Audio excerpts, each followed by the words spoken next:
Everyone, welcome to content hub. So आप सबको पता होगा कुछ दिन से जो चल रहा है भारत और पाकिस्तान के बीच, उसको लेकर एक तरीके का सीज फायर अनाउंसमेंट किया गया रिसेंटली, और जिसका मीडिएटर कहा जा रहा है कि यूएस के प्रेसिडेंट डोनाल्ड ट्रंप। देखिए, सीज फायर सुनने में यह लगता है कि सब कुछ बंद हो चुका है, लेकिन की जानकारी के लिए बता दूं, cease fire between these two countries is not an agreement. इसको एग्रीमेंट की तरह अगर देखा जाए तो गलत होगा। ये एक तरीके का आप कह सकते हैं दोनों देशों के बीच एक टेक्टिकल अंडरस्टैंडिंग है, जो दोनों देश फॉलो करेंगे आने वाले टाइम में। अगर कोई कंट्री फॉलो नहीं करता तो कंसीडर किया जाता है कि उस देश के द्वारा सीज फायर का उल्लंघन या फिर वायोलेशन किया गया है। इस केस में पाकिस्तान के द्वारा किया गया है डेफिनेटली, और जिसके रिजल्ट में बहुत सारा इश्यूज भी हुए हैं, जिसको लेके इस वीडियो में मैं थोड़ी बहुत चर्चा करूंगा। सबसे पहले ये आप मेरे स्क्रीन पे देख सकते हैं, मनी कंट्रोल का एक आर्टिकल है, जहाँ पे क्लियरली बोला गया है कि सीज फायर के बाद जो पाकिस्तान के प्राइम मिनिस्टर है शहबाज शरीफ, उनके द्वारा एक विक्ट्री सेलिब्रेट किया गया है। पाकिस्तानी जो प्राइम मिनिस्टर है, इनके हिसाब से लगता है जो भी इन लोग इनके आर्मी ने अभी तक किया है, ये एक विक्ट्री है इनके लिए, इनके आर्मी के लिए और इनके पूरे नेशन के लिए। For him this is a victory, but victory at what cost? असल में क्या ये विक्ट्री है? जो नंबर्स निकल के सामने आ रहे हैं, जो कैजुअलिटीज, जो भी डिस्ट्रक्शंस भारत के द्वारा, भारत के तीनों फोर्सेस के द्वारा, primarily Indian army, Indian air force के द्वारा किया गया है, क्या ये असल में ही विक्ट्री है? देखिए, पाकिस्तान का जो सेंस है वो थोड़ा अलग है। तो देखिए, पहले मैं अगर डिस्कस करूं तो हुआ है human loss, more than hundreds terrorist का डेथ हुआ है ओवरऑल ड्यूरिंग दिस अटैक, जो भारत के द्वारा ऑपरेशन सिंदूर के अंडर किया गया है। आप सबको पता होगा, न्यूज पे आप लोग रेगुलर देख पा रहे होंगे। इसके अलावा भी देखिए, जो इंफ्रास्ट्रक्चर डैमेज हुआ है, ये भी काफी हद तक पाकिस्तान के लिए मैं कहूंगा बहुत ही खतरनाक रहा है, और पाकिस्तान शायद आने वाले समय में ऐसे दिन या फिर स्पेशली ऐसा रात देखना नहीं चाहता। एक्सटेंसिव डैमेज हुआ है जो पाकिस्तानी एयरबेस है, इंक्लूडिंग स्कार्दू, सारगोदा, जेकोकाबाद, भोलारी, ये सब जगह पे इंडियन फोर्सेस के द्वारा टारगेट किया गया है। इन लोगों का जो रडार यूनिट से, एमुनेशन डंप से, या फिर टेक्निकल इंफ्रास्ट्रक्चर है, या फिर कमांड एंड कंट्रोल सेंटर से, हर एक जगह पे अटैक किया गया है, और वहां पे बहुत सारा डैमेज किया गया है।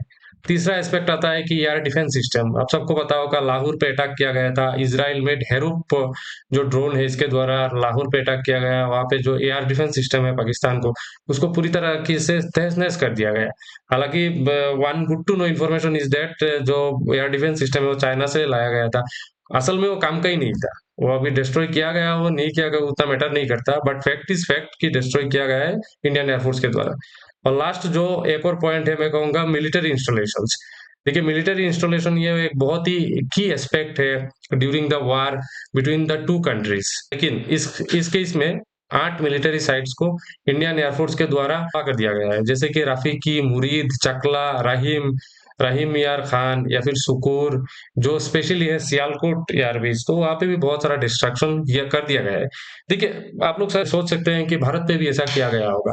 एक पॉइंट मैं क्लियर कर दूं कि भारत के द्वारा जो भी प्रेस कॉन्फ्रेंस या फिर प्रेस ब्रीफिंग वगैरह हो रहा है, रेगुलर बेसिस पे रोज ही होता है, एक बार सुबह एक बार शाम को, तो हर एक ब्रीफिंग पे फोटोज वगैरह दिखाए जाते हैं with the specific time and date, meaning to say that कि वहां पे कुछ डिस्ट्रक्शन वगैरह नहीं हुआ। लेकिन आप अगर दूसरे ऑन द अदर हैंड आप अगर देखें, पाकिस्तान के केस पे इस तरीके का कोई photos with the date and time कुछ दिखाया नहीं गया। जो प्रेस कॉन्फ्रेंस होता है, जो मुनीर साहब के द्वारा या फिर इन लोगों का जो डिफेंस के मिनिस्टर के द्वारा, बस ऐसे ही आ जाते हैं कैमरा के सामने और बोल देते हैं हमने ये किया, हमने वो किया, भारत ने जो किया वो कुछ कामयाब नहीं रहा। लेकिन कुछ एविडेंस अभी तक इन लोगों के द्वारा पेश नहीं किया गया।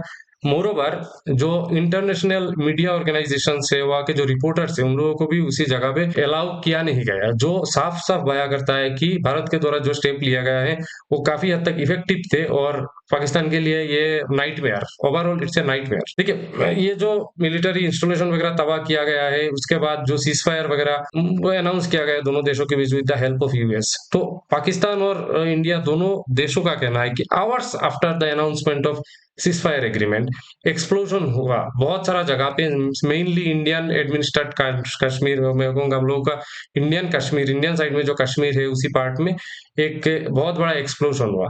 और इंडिया और पाकिस्तान क्या कर रहे हैं कि ये पाकिस्तान का एस्पेक्ट है कि मैं कुछ नहीं कर रहा, हमारे तरफ से, हम लोगों की तरफ से कुछ किसी तरीके का अटैक किया नहीं गया, और सीज फायर का जो इशू है उसको हम पूरी तरीके से, पूरी ईमानदारी से फॉलो कर रहे हैं। और ये मेरा कहना नहीं है, ये कहना है कि एक्सपर्टसन है पाकिस्तानी फॉरेन मिनिस्ट्री का, इनका ये कहना है कि violations being committed by India in some areas, our forces are handling the situation with responsibility and restraint, quote word by word मैंने कोट किया है। हालांकि ऐसा ही हुआ क्या? बिल्कुल नहीं। ये आप मेरे स्क्रीन पे देख सकते हैं, रियूटर्स का एक आर्टिकल। एक्सप्लोजन, सीज फायर के बाद जो भी एक्सप्लोजन हुआ पाकिस्तान की तरफ से किया गया है, इसको लेके हमारे फॉरेन सेक्रेटरी विक्रम मिस्री साहब के द्वारा एक स्टेटमेंट दिया गया है, जिसमें डायरेक्टली बोला गया है कि इंडिया के काफी सारे जगह पे अटैक किया गया है। ड्रोन अटैक मेनली किया गया है, जो पाकिस्तान के तरफ से ही हुआ है।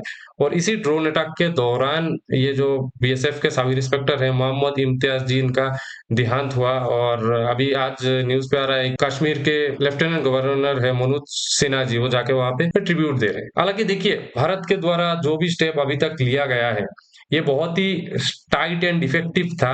लेकिन जिस तरीके से सीज फायर का उल्लंघन करके पाकिस्तान एक तरफ सेलिब्रेट कर रहा है और दूसरी तरफ कह रहा है कि इन लोगों ने कुछ नहीं किया, इसका रिजल्ट देखिए आने वाले समय में और मिलेगा। और जिसका एक प्राइम एग्जांपल है ये आईएएफ का एक आप कह सकते हैं एक ट्वीट, जो जिसपे बोला गया है कि operation Sindoor still going, detail briefing will be conducted later. देखिए, सिक्योरिटी कंसर्न की वजह से हर जो तकनीकी पॉइंट है उसको डिस्कस किया नहीं जाता गवर्नमेंट ऑफ इंडिया के द्वारा या फिर स्पेशली आर्म फोर्सेस के द्वारा। बट स्टेप तो देखिए रेगुलर बेसिस पे लिए जा रहे हैं। और ये जो ट्वीट दिया गया है इंडियन एयरफोर्स के द्वारा, ये भी क्लियरली डिफाइन करता है कि मोर टू कम, और नाइटमेयर पाकिस्तान के लिए अभी खत्म नहीं हुआ, आने वाला है। इसके अलावा एक और पॉइंट है कि मोदी जी या फिर तीनों जो डिफेंस फोर्सेस के चीफ है, या फिर सीडीएस, या फिर आप कह सकते हैं कि जो मिलिट्री हेड है हम लोग का डिफेंस मिनिस्टर या फिर एक्सटर्नल अफेयर्स मिनिस्टर जयशंकर साहब, इन सबको लेके एक मीटिंग हुआ आज सुबह तकरीबन 11 बजे। ये आप डेक्कन हेराल्ड का आर्टिकल देख सकते हैं, ये 1250 का आर्टिकल है, मतलब उसके पहले ही एक मीटिंग हुआ जिसपे एक्सटेंसिव डिसीजन लिया गया। अगेन शेयर नहीं है कि नहीं किया जाएगा डिटेल्स वगैरह, क्योंकि सिक्योरिटी कंसर्न है। जो स्टेप लिया जाते हैं वो आने वाले समय में हमें देखने को मिलेगा। और थर्ड पॉइंट जो है भारत के तरफ से ये है, देखिए एक स्टेटमेंट आया था हम लोगों के गवर्नमेंट ऑफ इंडिया के द्वारा कि कोई भी अगर एक्ट ऑफ टेररिज्म होता है तो कंसीडर किया जाएगा एक्ट ऑफ वार। देखिए ये बहुत बड़ा स्टेटमेंट है।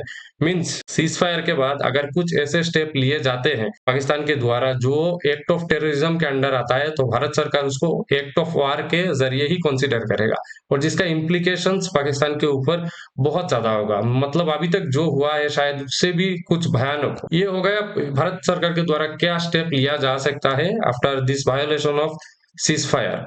लेकिन हम लोग का अगर साइड देखें तो इस पे क्या हासिल हुआ इन 4 दिनों में, जिस तरीके से अटैक किया गया दोनों कंट्रीजों के बीच, मेनली भारत के द्वारा जो पाकिस्तान भी किया गया, इसमें क्या हासिल हुआ?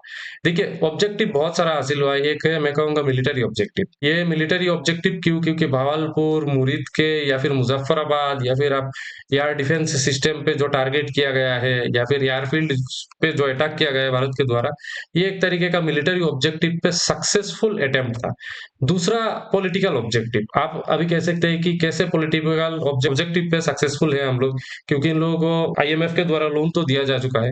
देखिए लोन का फैक्टर अलग है, उसको लेके मैं अलग से एक सेपरेट वीडियो लेके आऊंगा। But for the time being आपकी जानकारी के लिए बोल दूं कि पॉलिटिकल ऑब्जेक्टिव के अंदर आता है इंदस वाटर ट्रीटी, जिसके जरिए भारत सरकार ने जो इंदस वाटर ट्रीटी को सस्पेंड कर दिया है, और वहां का पानी भारत सरकार अपने काम के लिए आने वाले समय में यूज कर सकता है, और जिसका नेगेटिव इम्पैक्ट पाकिस्तान पे बहुत ही ज्यादा पड़ेगा आने वाले समय में।